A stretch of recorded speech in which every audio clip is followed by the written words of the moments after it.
This video is about how to fix your LE brand Lighting Forever LED light bulb to make it work again. This model is an 70017 and it's from Lighting Forever, and it's a recessed bulb and it's a BR30. And you can see the data here. It's got some more data here.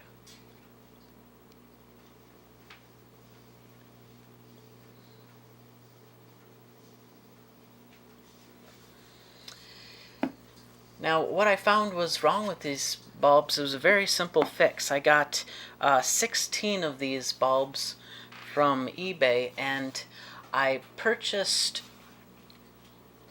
Philips brand, but I received LE brand because the person that had returned it to the seller had all these light bulbs that were burned out and had ripped off the seller by sending back these light bulbs, which the seller didn't check the packages.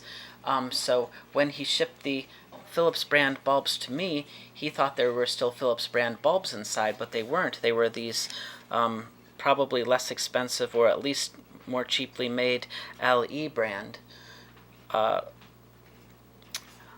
bulbs instead. So to get inside, what you have to do, and it's pretty simple. All that was wrong with it was it needed a new 2.2 millihenry inductor replaced inside. And as you can see, I bought a bunch of these off eBay for very little money. It was like I don't know, a couple dollars or something. And because it's 2.2 millihenries, the color code on the one inside here and the replacements that were needed, it's just a red, silver. I don't think you're going to be able to see that on this camera, but it says red, silver. So to get inside the bulb, to get access to replacing it, what you need to do is put your knife right in the edge there, and then just pop it open like that. Give it a little twist.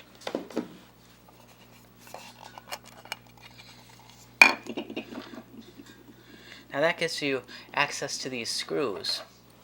So now you have to unscrew this.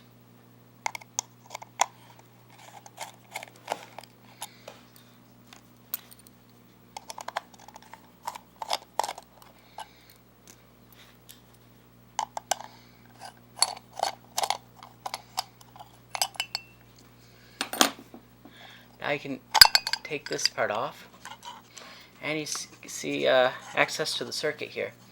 A lot of these circuits came unglued because Lighting Ever didn't glue these in very well.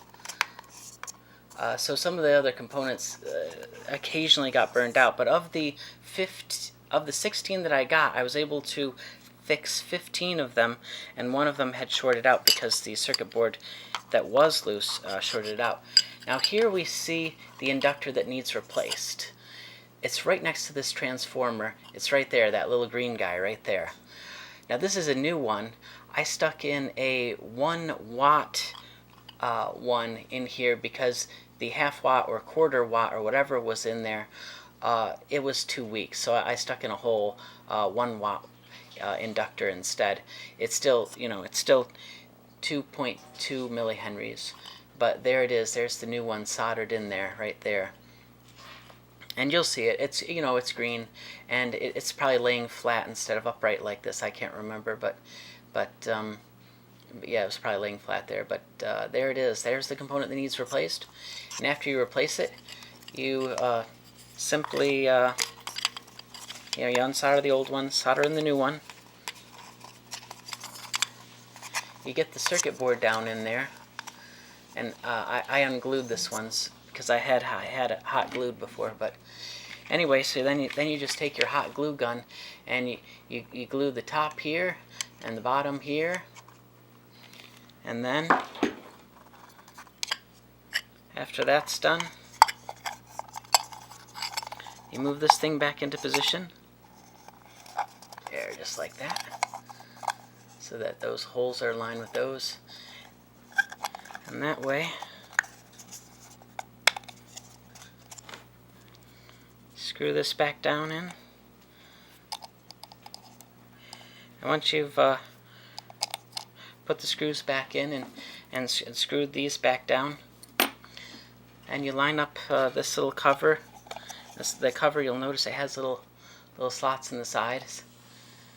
So you just line up these little slots with these little slots.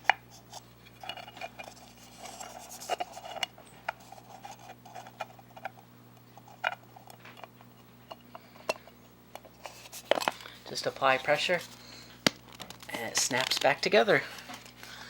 And that's it. And now it lights and works again.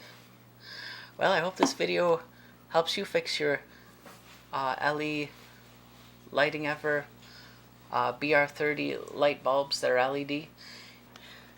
I only buy Philips brand LED light bulbs because I really like the light quality that comes from them, and because I know that the circuit boards that drive the LEDs are going to be good because they're Philips brand. And for tube lighting, I like Hyperikon because I believe that they're also quite a reliable company. Alright, thanks for watching.